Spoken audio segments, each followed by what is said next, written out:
അങ്ങനെ തിരുവനന്തപുരം കോർപ്പറേഷൻകാർക്ക് ഇതാ വിലയിരുത്താനായിട്ട് വലിയ ഒരു ആയുധം കിട്ടിയിരിക്കുന്നു. ഇന്നലെ തിരുവനന്തപുരം DCCയുടെ കോൺഗ്രസിന്റെ DCC committee, district Congress committee ഒരു നിർദ്ദേശം മുന്നോട്ട് വെച്ചിരിക്കുന്നു. ശബരിനാഥ്, അതായത് KS ശബരിനാഥ്, അദ്ദേഹം ഇപ്പോൾ വക്കീലായും കൂടെ എൻറോൾ ചെയ്തിട്ടുണ്ട്. MBA കാരനാണ്, വക്കീല എൻറോൾ ചെയ്ത് വളരെ മിടുക്കനാണ്, വളരെ മിടുക്കനായ യൂത്ത് കോൺഗ്രസിന്റെ നല്ല നേതാവാണ് അദ്ദേഹം. G കാർത്തികേയന്റെ മകനാണ്, പഴയ സ്പീക്കർ, തിരുത്തൽവാദിയൊക്കെ ആയിരുന്ന കോൺഗ്രസിന്റെ ജിഹു ആയിരുന്നു. ഒരുപക്ഷെ ഇന്നുണ്ടായിരുന്നെങ്കിൽ ഇപ്പോഴും വലിയ ശക്തനായ നേതാവായി നിൽക്കാൻ കഴിയുന്ന G കാർത്തികേയന്റെ മകനാണ്.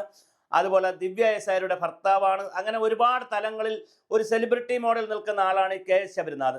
അദ്ദേഹത്തെ ഇറക്കി കോർപ്പറേഷൻ മേയർ സ്ഥാനാർത്ഥിയായി പ്രഖ്യാപിച്ചുകൊണ്ട് തിരുവനന്തപുരം കോർപ്പറേഷൻ പിടിക്കണം എന്നാണ് കോൺഗ്രസ് തീരുമാനിച്ചത്. സാധാരണ അങ്ങനെയൊന്നും മുൻപ് ചെയ്യാറില്ല. ജയിച്ചു കഴിഞ്ഞതിന് ശേഷമാണ് സ്ഥാനാർത്ഥിയെ തീരുമാനിക്കുന്നത്. അതേസമയം നാലാഞ്ചിറ നിന്ന് നിരവധി വർഷങ്ങളായി പ്രതിപക്ഷ നേതാവായി കോൺഗ്രസിന്റെ ഭാഗത്തു നിന്നുള്ള ജോൺസൺ ഉണ്ട്.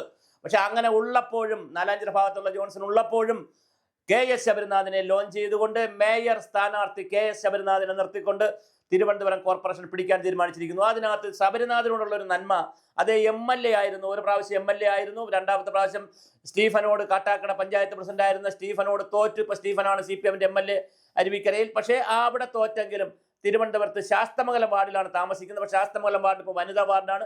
അവിടെ വീണ എസ് നായർ ചിലപ്പോൾ അഡ്വക്കേറ്റ് വീണ എസ് നായർ കഴിഞ്ഞ പ്രാവശ്യം പ്രശാന്തിനെതിരെ വട്ടിയൂർക്കാവിൽ മത്സരിച്ച വീണ എസ് നായർ അവിടെ വരാനുള്ള സാധ്യത കാണുന്നു.